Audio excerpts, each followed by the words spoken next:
All right, I'm just gonna go ahead and show you how to turn your sprinklers right on.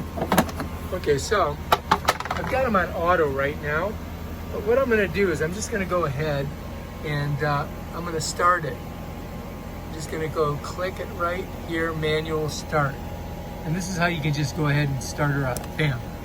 So now it's gonna be working, and it's just gonna start squirting. Let's go out and check it out. I've gone ahead and I just did a manual start on it, and it's evening. It's about 7:15, and so this is just going to go ahead and water everything, and just going to let it do its thing. Water, water, water, because it was getting a little dry, as you can see. All right, that's how you do a manual start and just let it roll. The number of minutes, now we're down to 2 minutes left on this cycle for the front on the number 1 station, and then it should roll right into the number 2 station. All right, so now we're at like less than a minute. And then when this minute runs out, it should flip right over to number 2. So let's just wait and see what happens. And there we are, now we're in number 2. We got 7 minutes in number 2.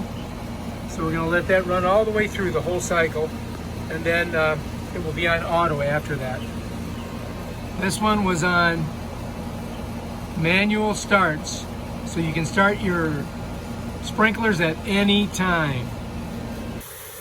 If you like this video, please subscribe to my channel and check out my other awesome videos on sprinklers and stuff like that.